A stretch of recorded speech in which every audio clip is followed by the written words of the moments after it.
de hoy concierne el seminario al doctor Alejandro Butanda, del Centro de Investigaciones en Matemáticas, CIMAT Guanajuato, en el cual acaba de obtener su doctorado en este instituto. La trayectoria académica que tiene es licenciado en Matemáticas aplicadas por parte de la Universidad Autónoma del Estado de Hidalgo. Hizo su maestría en Ciencias en la Universidad Nacional Autónoma de México. Y bueno, como lo había mencionado, recientemente obtuvo su grado de doctor en el CIMAT, Unidad Guanajuato, bajo la dirección del doctor Miguel Ángel Moreles. Y la investigación está centrada en aproximación numérica en problemas inversos que involucran sistemas conservativos.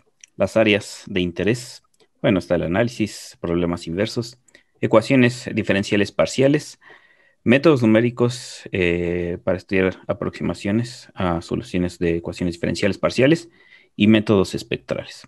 Actualmente su investigación se centra en métodos de Galerkin discontinuos para resolver ecuaciones diferenciales parciales, y esto involucra el operador de Laplaciano fraccionario. En esto también va lo que prácticamente es lo que nos va a hablar, y el tema es reconstrucción de la batimetría en modelos de aguas someras unidimensionales. Entonces, adelante, adelante, doctor Alejandro, tienes el micrófono.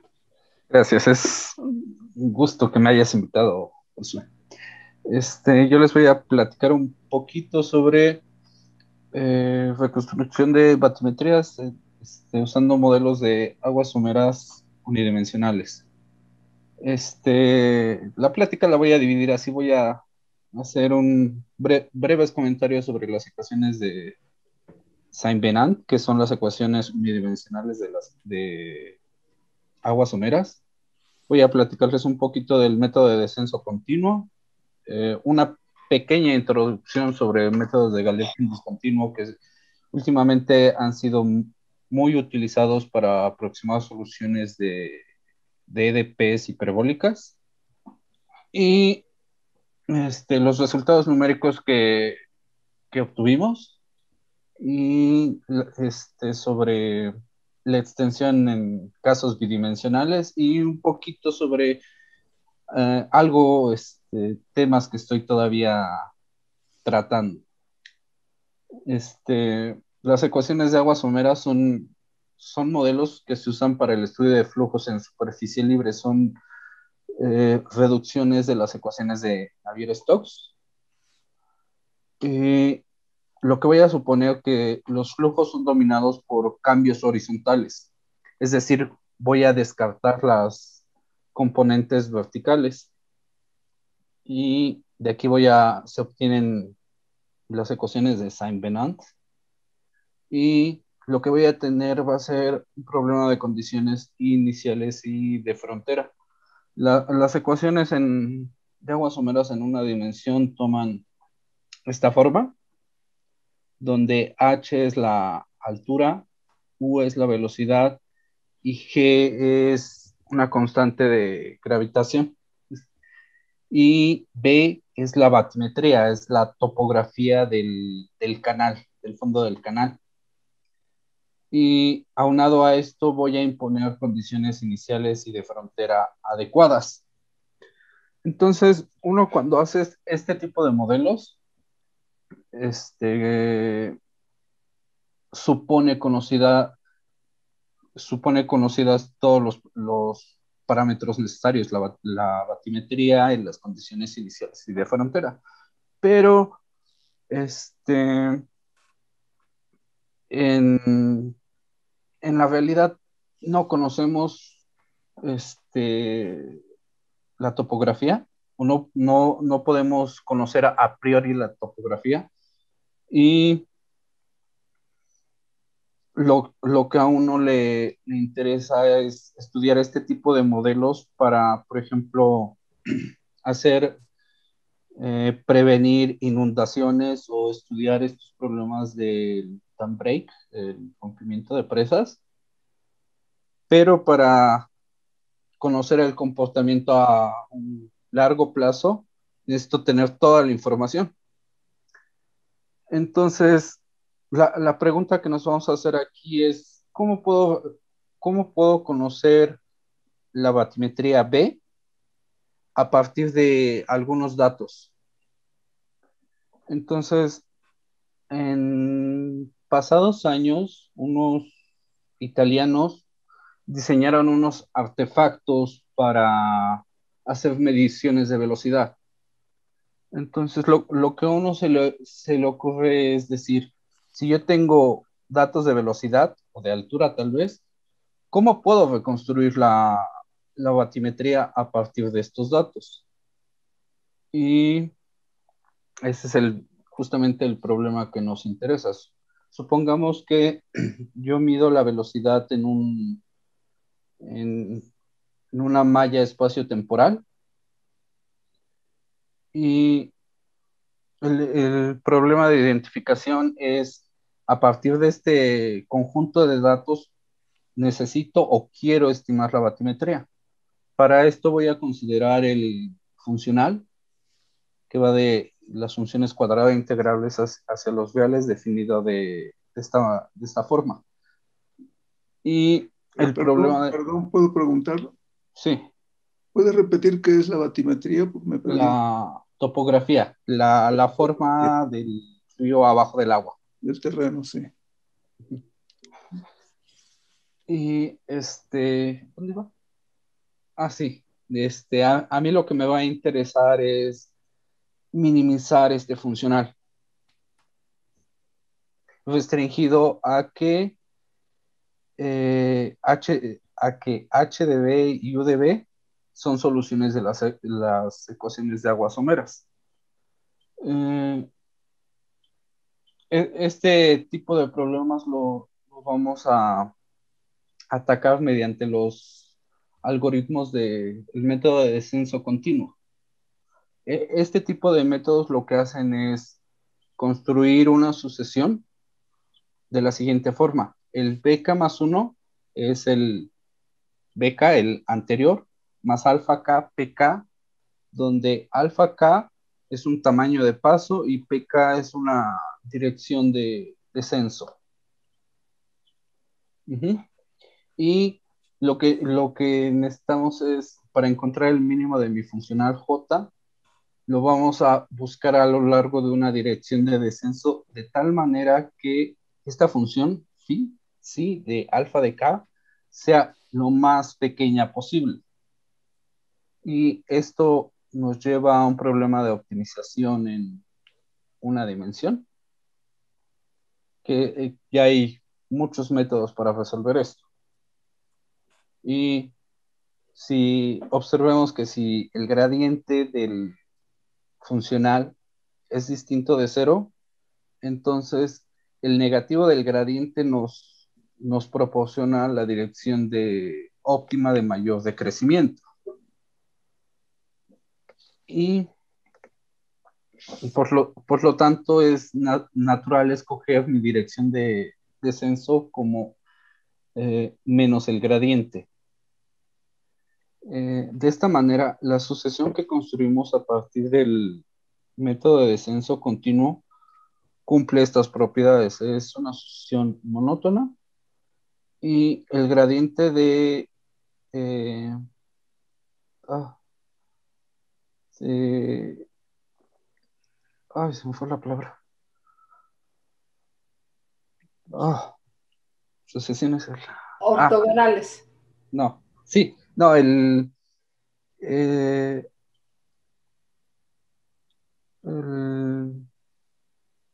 el gradiente de elementos sucesivos de la sucesión son ortogonales. Y de esta manera lo que hemos hecho es construir una sucesión de descenso tal que avanza en zigzag. Aquí viene tu aproximación. La siguiente tiene que ser ortogonal y va y desciende hacia un punto óptimo.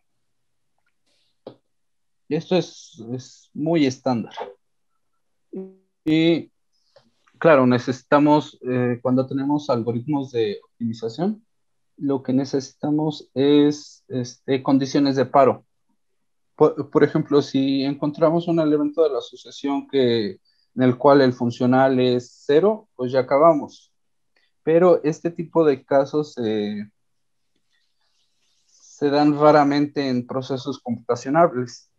Por eso es plausible imponer condiciones de este tipo, que la norma del gradiente sea tan pequeña como tú quieras o tan pequeña como la computadora lo permita, ¿no? Otra condición de paros es controlar el número de iteraciones.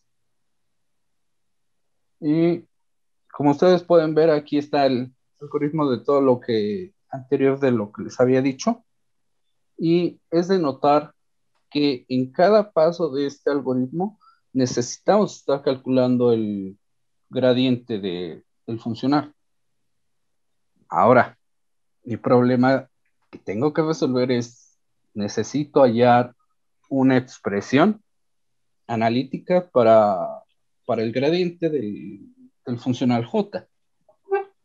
Para esto usamos lo que se conoce como el método del estado adjunto. Lo que voy a hacer es, voy a definir un operador lineal de observación que va de las funciones continuas en el espacio cruce del el tiempo, 0t, un subconjunto de las funciones L2 y que va a ir al espacio de matrices. Dado por M de U es esto. Lo que está haciendo este operador es observar lo que en el punto XT, ver lo que vale la U ahí y lo voy a acomodar en una matriz. Ahora, el siguiente paso es, voy a definir el lagrangiano L como esta expresión y donde lambda y mu son los multiplicadores de Lagrange. Y a mí lo que me interesa es lo siguiente. Cuando H y U son soluciones de las ecuaciones de aguas someras, este término es cero. Lo que me queda es simplemente el primer término, que es justamente el operador, el funcional que ya había definido antes como J. Ahora, el teorema que tenemos es el siguiente: si los eh, multiplicadores de Lagrange son soluciones de este sistema de ecuaciones diferenciales parciales con condiciones terminales homogéneas y condiciones de frontera homogéneas también, la derivada de Frechet del funcional J viene dada por esta expresión y al usar el teorema de representación de Riesz podemos establecer una expresión analítica para el gradiente del funcional J que nos interesa. Y la demostración de este teorema es muy sencilla. Necesitamos calcular la derivada de Frechet del operador lagrangiano y uno se da cuenta que cuando definimos W de esta manera, B, H de B y U de B, donde H de B y U de B son soluciones de las ecuaciones de aguas someras, mi funcional L, mi operador L coincide con mi operador L. El J coincide con el L evaluado aquí. Y lo siguiente ya nada más es usar regla de la cadena para obtener el gradiente del operador. Y un problema al que nos enfrentamos es no sabemos cómo actúa el operador de observación, el adjunto del operador de observación M. Pero cuando cuando se establezca un esquema de numérico mediante Galerkin discontinuo, lo que nos va a interesar es cómo actúa el operador adjunto del operador de observación, pero en el siguiente sentido. Si yo me tomo una función suave y una matriz M por N, entonces a mí lo que me gustaría es poder aproximar esta integral. Y para esto, lo que lo que se usó es el teorema de diferenciación de Lebesgue, que básicamente me dice que si yo tengo una función que es el L1 log, yo lo que puedo hacer es que la función evaluada en cualquier punto que está contenido en un conjunto que se comprime de manera regular, yo puedo, yo puedo, yo puedo expresar f evaluada en ese punto como este promedio. Y al hacer uso de este teorema, vamos a hacer una aproximación de la integral que teníamos anteriormente. Vamos a considerar el delta t positivo y consideremos este conjunto et como t menos delta t a t más delta t medios. Entonces, la integral que nos interesa la podemos escribir de esta manera. Y mediante el teorema de diferenciación de Lebesgue, podemos aproximar esta integral con esta expresión. Y ya lo siguiente nada más es escribir esta expresión en términos del producto interno en L2 y usando las propiedades del operador adjunto, reescribir esta última expresión como un producto interior en el espacio de matrices. Y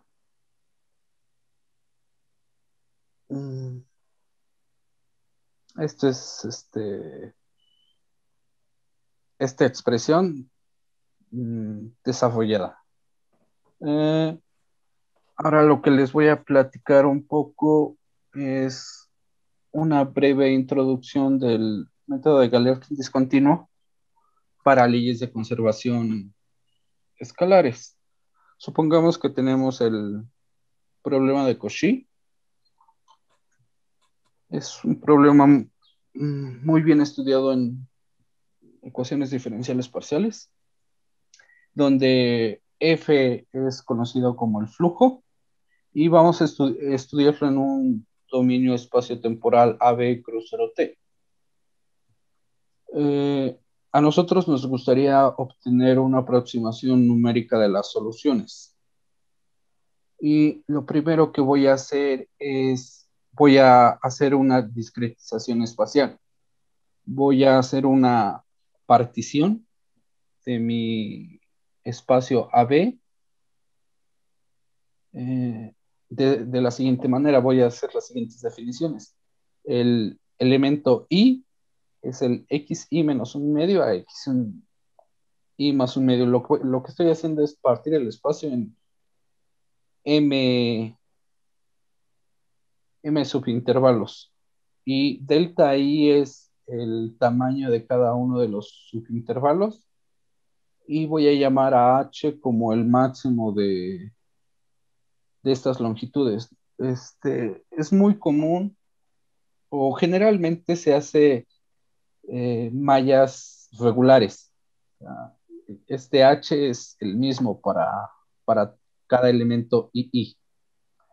Y el problema que ahora nos concierne es, yo necesito encontrar una aproximación UI a U en el elemento I, tal que para cada T fijo, la UI evaluada en ese T fijo pertenezca al espacio de dimensión finita de las funciones L2, tal que restringidas al elemento I es un polinomio de grado a lo más P.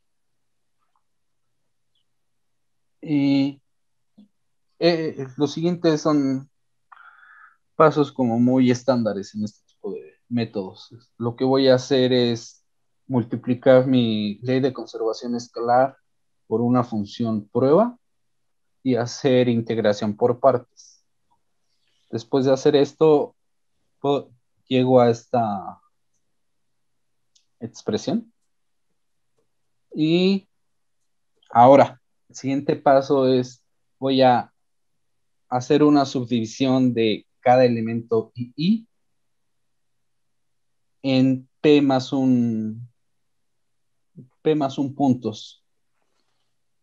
Y voy a reemplazar mi función prueba phi por una función que pertenezca a mi espacio de dimensión finita. De esta manera yo puedo expresar la aproximación UI de esta manera, donde NK y son los polinomios de Lagrange que satisfacen que el késimo polinomio de Lagrange evaluado en el enésimo punto que construí anteriormente es la delta. Aquí los métodos de Galerkin discontinuo son muy flexibles. Tú puedes tomar cualquier, bueno, casi bases del espacio anterior como a ti te convenga. A mí, por razones numéricas, me conviene tomar los polinomios de Lagrange, pero hay personas que se toman los polinomios de Gendré o splines cúbicos para hacer otro tipo de aproximaciones. Y aquí estoy mostrando los polinomios de Lagrange de orden p igual a 2 y p igual a 3 en intervalos de -1 a 1. De nuevo, solo es 1 en algún punto de la subdivisión y 0 en los otros dos. Y ahora, cuando yo sustituyo esta expresión en esta igualdad y lo hago para cada una de las funciones bases en mi espacio de dimensión finita, llego al siguiente esquema. Y una diferencia con los métodos de Galerkin discontinuo y con elemento finito es que mi aproximación UI no es necesariamente continua en las fronteras en las interfaces de los elementos. En elementos finitos usan fuertemente aquí continuidad entre las aproximaciones. Esta es una de las grandes ventajas de Galerkin discontinuo comparado con otro tipo de métodos numéricos. Cuando tú usas volumen finito o elemento finito, obtienes una matriz, depende si tienes, por ejemplo, una malla de 100 elementos, lo que vas a obtener es una matriz de 100% para hallar la aproximación. Pero en Galerkin discontinuo lo que estoy haciendo son aproximaciones locales. Entonces lo que voy a obtener son matrices, por ejemplo, si quiero un orden de polinomios de grado P, voy a obtener matrices de P más 1 por P más 1. Con elementos cuadráticos son matrices de 3 por 3 y son de manera local. De esta manera, el método de Galerkin discontinuo es más barato que el otro tipo de métodos. Y ahora, el problema que nos interesa es en esta expresión, ya que no necesariamente las aproximaciones son continuas, nosotros no sabemos cómo podemos evaluar esta expresión. lo que voy a hacer es sustituir el valor de la aproximación en las interfaces, en las fronteras de los elementos, por algo que se llaman flujos monótonos. Los flujos monótonos son básicamente soluciones numéricas al problema de Riemann de ecuaciones de leyes de conservación escalares. Y estos flujos monótonos van a depender de los valores que toma las aproximaciones en la izquierda, en la derecha y de los vectores normales. Los flujos monótonos deben de tener ciertas propiedades. Deben de ser consistentes. Esto es cuando yo los evalúo en el mismo punto, me da el flujo de la ley de conservación, evaluada en ese punto. Continuidad, por lo menos es Lipschitz continuo con respecto a ambos argumentos, y deben de tener una propiedad que se llama de monotonicidad, que debe de ser una función decreciente en el primer argumento y no creciente en el segundo. Esta propiedad de monotonicidad es muy importante para métodos, cierto tipo de métodos numéricos que se llaman limitadores dependientes.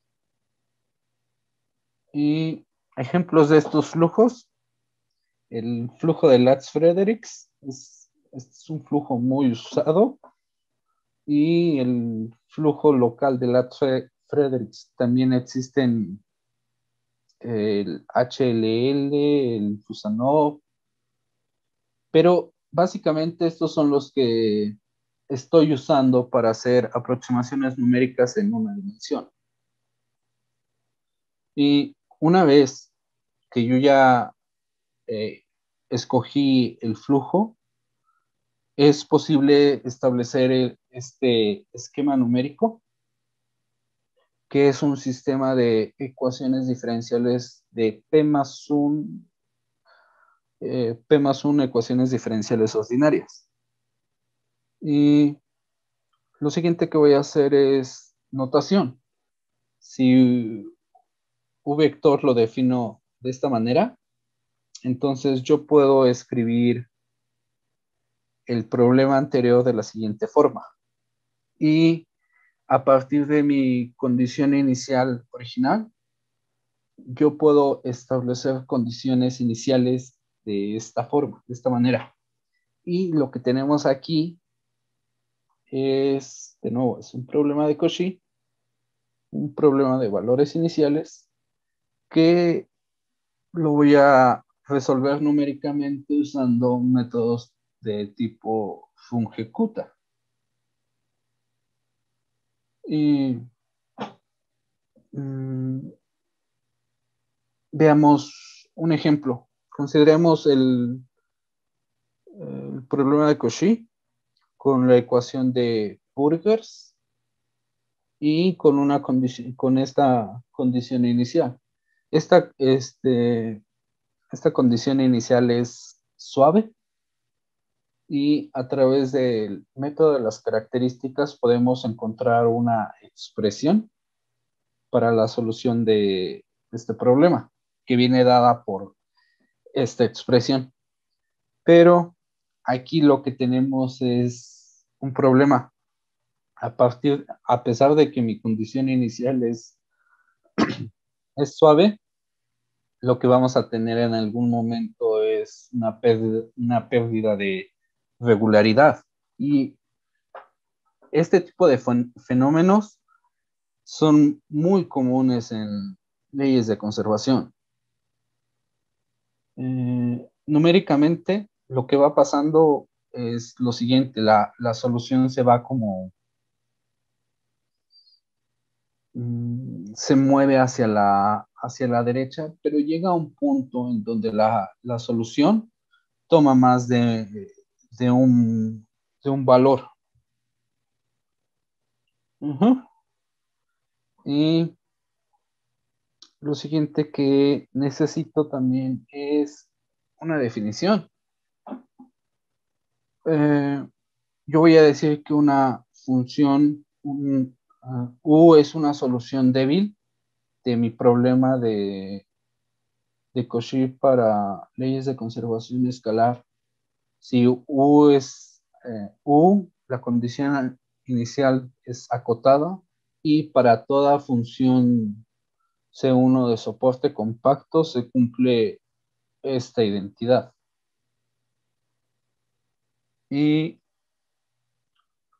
lo siguiente que tenemos es un resultado que nos dice que si la condición inicial es el infinito y la segunda derivada del flujo es positiva en este conjunto, entonces mi solución es acotada, cumple una condición de entropía y U es estable con respecto a los parámetros.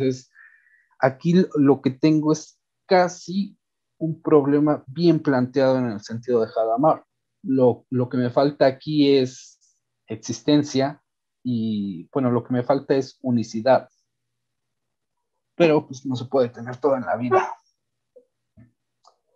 Y lo que tengo es un teorema de convergencia. Si yo sé que F es estrictamente convexa o cóncava, en mi problema de Cauchy-Pralise de conservación escalar, entonces para cualquier grado de aproximación de P mayor o igual que 0, la solución numérica reconstruida a partir del método de Galerkin discontinuo, es, si es convergente, converge a la solución de entropía.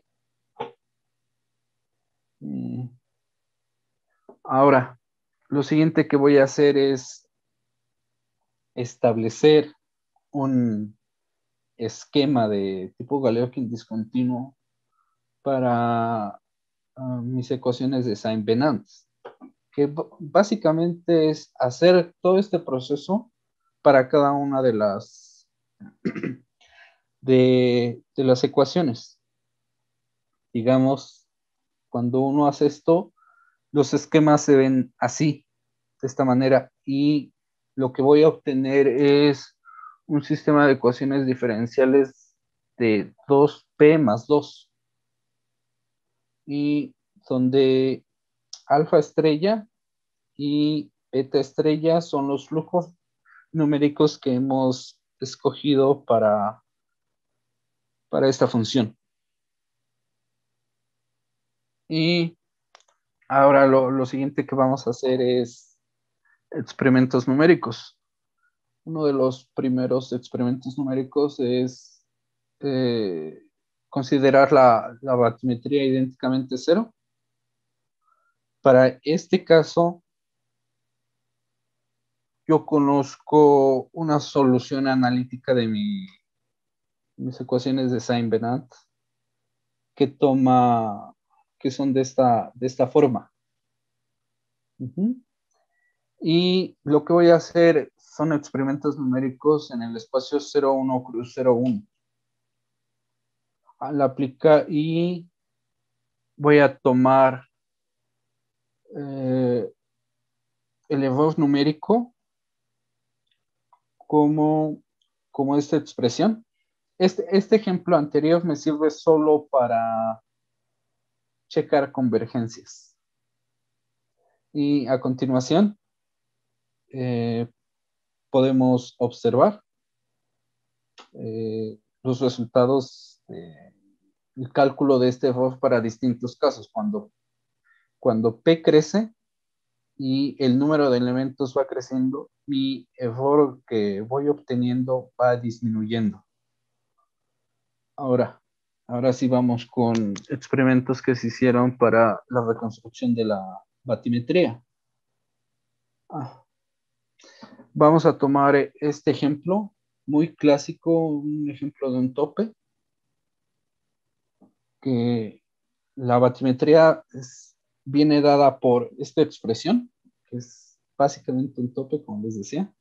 Y vamos a tomar en cuenta este problema con estas condiciones iniciales. Y la reconstrucción de la aproximación numérica del problema directo se ve de esta manera. Y aquí hemos tomado un tiempo final igual a 1. Y al tomar 70 elementos espaciales y aproximaciones cuadráticas, lo que voy a hacer es tomar una aproximación inicial de esta forma, 0.8 por lo que debería de ser. Lo que llegamos es a lo siguiente: después de echar a andar nuestro programa de optimización, pudimos hacer la recuperación de la batimetría para este problema. Los puntos verdes es el resultado del programa de optimización. La línea azul es lo que debería de ser. Y la gráfica en rojo es nuestra aproximación inicial, con la que empezamos a echar el algoritmo.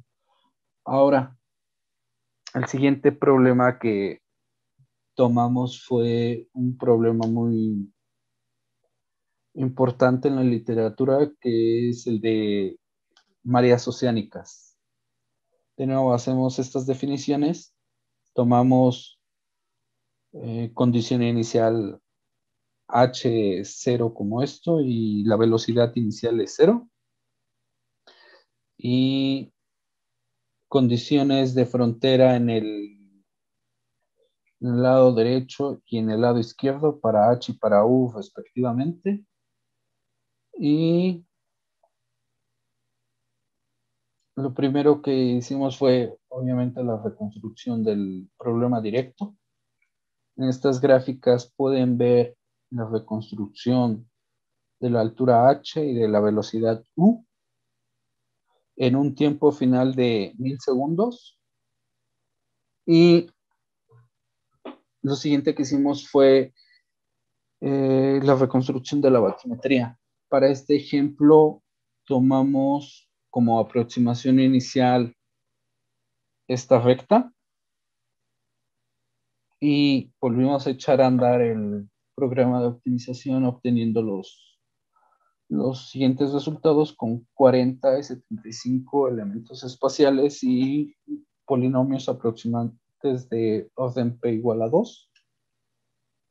Y lo que obtuvimos fue lo siguiente: la línea roja es nuestra aproximación inicial, la azul que se ve aquí al fondo es lo que debería de ser, y los puntitos verdes son el resultado de nuestro programa. Esto nos está diciendo que empezamos con una aproximación inicial lejos en algún sentido, pero fuimos capaces de hacer la reconstrucción de la batimetría. Y en esta tabla podemos ver el valor del funcional J en cada una de las iteraciones. Ya a partir de, por ejemplo, la iteración 69, 70, ya tenemos el valor del funcional J ya es pequeño. Y esta es una de las ventajas de usar métodos adjuntos para calcular el gradiente. Si tú quisieras hacer problemas de optimización, problemas inversos como este, sin usar métodos adjuntos, lo que pasa es que vas a tener que resolver como 10,000 ecuaciones para obtener un mismo resultado que con el método adjunto lo puedes hacer en 70, 100. Y otro problema al que hemos considerado es el siguiente. Voy a tomar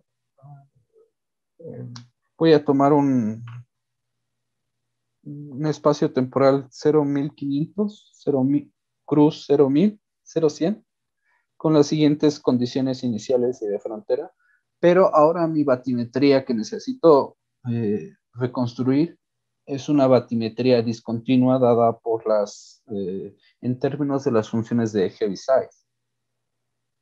El problema directo es tratado por Lee justamente en el año pasado, y lo que hicimos fue lo siguiente. En azul es la batimetría que a nosotros nos gustaría reconstruir, y lo que hicimos fue tomar una aproximación inicial de funciones tipo FLAN, con las que se ven aquí, funciones suaves de soporte compacto,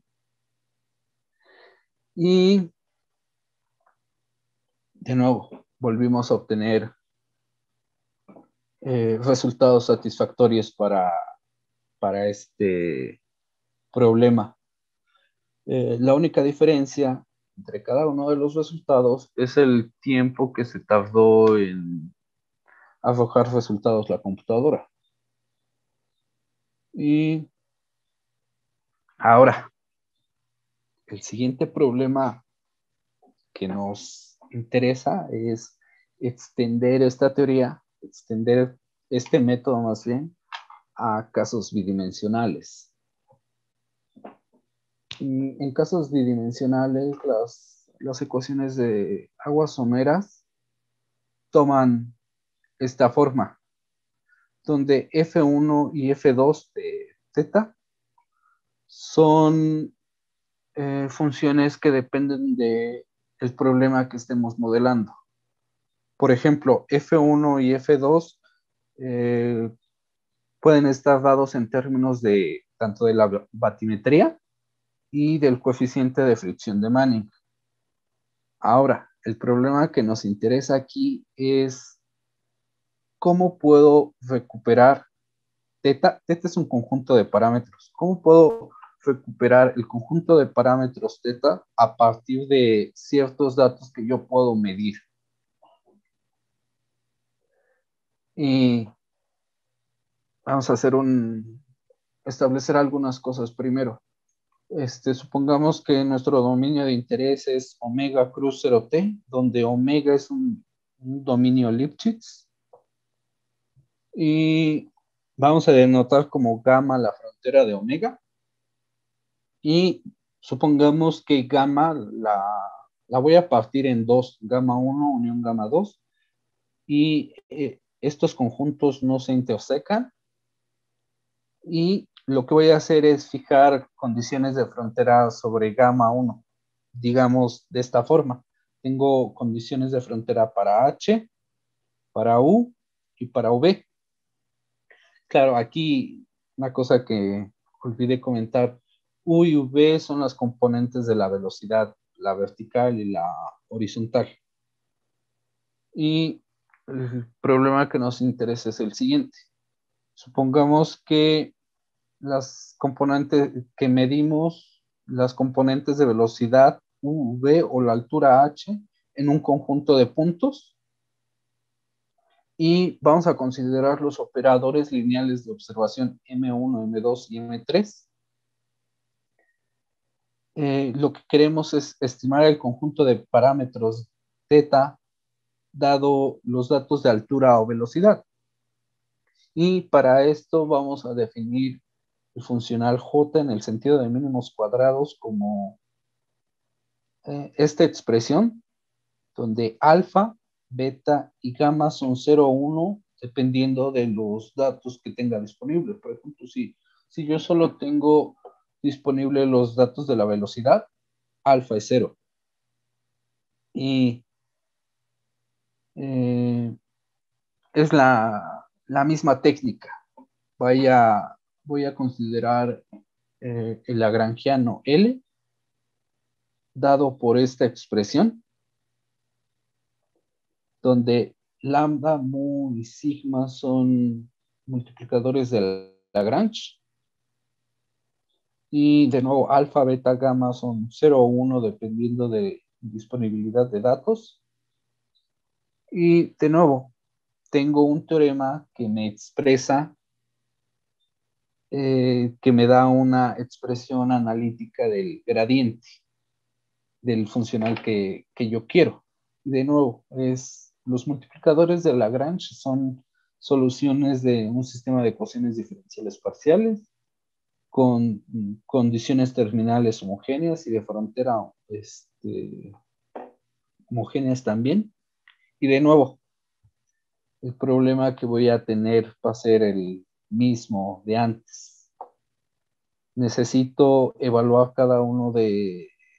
necesito saber cómo actúan cada uno de los operadores lineales de observación, pero en este sentido, necesito aproximar numéricamente la integral de este tipo de funciones. Y claro, la técnica para hacer las aproximaciones numéricas son exactamente las mismas. Y la demostración de este teorema es básicamente análogo a una dimensión.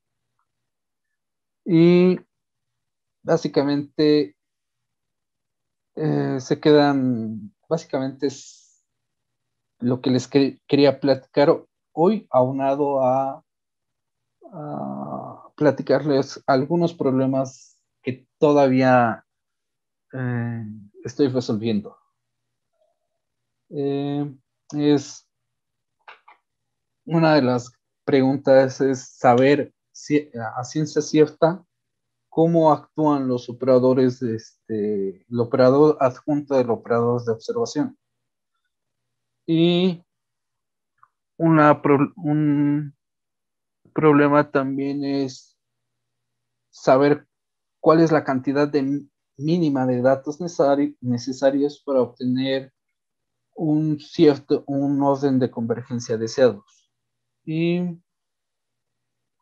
también cuál es la manera óptima de construir una aproximación inicial para echar a andar mi algoritmo de optimización. De hecho, hacer, por ejemplo, el problema 1 no es tan evidente, ni el problema 2, pero aquí se acabó lo que les quería platicar.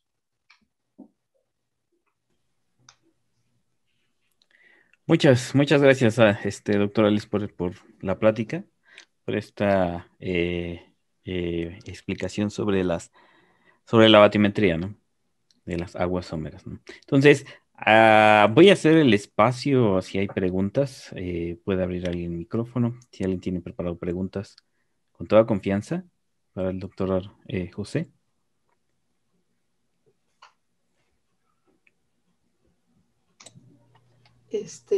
Yo soy María Luisa Sandoval y tengo varias preguntas, José Alejandro. La primera pregunta es, no sé si entendí bien, ¿usas limitadores de pendiente? Sí, bueno, eso cuando hago métodos numéricos son muy necesarios, son necesarios cuando tus soluciones oscilan mucho. Entonces son técnicas numéricas que uno usa para evitar ese tipo de comportamientos. Ok, y otra cosa que utilizaste es un runge-kutta. Sí. Ajá, pero lo usas de tipo TBD. Sí, efectivamente. De tipo TBD, si no, no te funciona, ¿no? Ajá, y de hecho, no sé si esté probado, pero es un comentario que he visto en muchos artículos que es necesario es necesario un orden, un ejecuta de orden P+1 para que se comporte bien las soluciones numéricas. Ajá, si estás usando polinomios cuadráticos, necesitas uno de orden 3. Sí, efectivamente. Ok. Y yo tengo una pregunta, o sea, yo apenas me estoy introduciendo a problemas inversos Ujú. y cuando planteas el funcional, Sí. lo planteas como un problema de mínimos cuadrados, pero no lo regularizas. ¿Por qué? O sea, Eh, ¿por qué eh, si la teoría te dice que aparece ese término, por qué el es- funcional que se plantea, no lo usa en primer lugar y en segundo lugar, pues funciona, ¿no? Por lo que estamos viendo. sí, Entonces, ese es, también es uno de los problemas que estoy, justamente para el problema que estoy resolviendo, uno empezó usando regularizadores, ujú, pero numéricamente había ciertos problemas. Pero cuando le quitamos el término regularizador, todo cuadró así como muy bonito. Y ujú. sí, estoy haciendo, tratando de ver qué me está fallando en este problema justamente para, por qué funciona sin término regularizante. Ajá, Es ok. algo que... Ujú. Bueno, pues muchas gracias, Alejandro. Un trabajo muy interesante, ¿no? Este, ¿Hay alguien más que tenga preguntas? No, yo Preguntas tengo para el un doctor. comentario. Soy Héctor Juárez. Adelante. Bueno, pues felicidades por el trabajo. Se ve interesante. Mi comentario es el siguiente. Yo creo que en este caso y en cualquier otro problema inverso, Sí, no necesitas regularizar cuando tienes muchos datos. Eh, por la forma en cómo escribiste el problema, a mí me da la impresión de que tienen una malla y en cada punto de la malla tienes un dato o tienes velocidad y altura. ajá, Entonces, bueno, esa es la razón. O sea, el número de incógnitas que tú tienes es menor que la cantidad de datos que tienes. Es como ok, si sí, estuvieras haciendo sí, ajuste de una curva con mínimos cuadrados. sí, Generalmente tienes muchos datos y basta con hacer el ajuste con mínimos cuadrados sin regularizar, porque tu problema es sobredeterminado. ok, En pero... la práctica, ujú, o sea, en un problema real, lo que vas a tener es muy pocos datos, porque se van a tener que tomar medidas de altura en ciertas regiones de un río, por ejemplo, ujú, y de velocidades. Y tu batimetría, pues, ocupa todo el espacio, o sea, todo el dominio, ¿no? Del problema. Entonces, en ese caso, lo más seguro es que tengas un problema subdeterminado, o sea, pocos datos y muchas incógnitas, oh, ya, puntuales. Ahí sí es necesario regularizar. De otra manera, el problema es realmente mal planteado. ok, Y cualquier perturbación numérica o de otro tipo se va a amplificar. Eso es lo que yo creo que es la razón, porque es lo que he visto por experiencia. ok, Es una cuestión práctica. Bueno, yo solamente tengo un problema, una pregunta, que es ¿qué método de optimización utilizaron? ¿Cómo se llama este método? ¿De descenso, no este, sé qué? gradientes conjugados. Ah, gradientes conjugados. Sí, por eso necesitamos las expresiones para los gradientes. Sí, sí, sí, no, al principio escuché que era un método de gradiente, no sé, Ajá. suavizado o algo así. Desen- No sé ah, cómo le llamaste. descensos continuos. Ah, exacto, ah, descensos continuos. Sí. Ok, bueno, ya me aclaraste que es gradiente conjugado. Ujú. pero es de descenso, ¿no? Sí, Es de descenso, pero no usas gradientes conjugados, porque nada más usas que sean ortogonales. sí, de descenso. Ajá, Ok, entonces eso no es gradiente conjugado. no. Sí, Ujú. Si sí. usares gradiente conjugado, el número de iteraciones iba a ser mucho menor que el que estás obteniendo. Y la cantidad de trabajo la cantidad de trabajo adicional es marginal. O sea, vas a tener un algoritmo mucho más rápido. O también puedes usar BFGS, que es muy popular, Sí, sobre todo porque tú estás con métodos de Galerkin discontinuo. sí.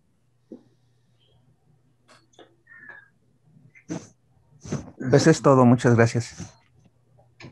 Muchas gracias a ti. ¿Alguien más que tenga preguntas para Alejandro?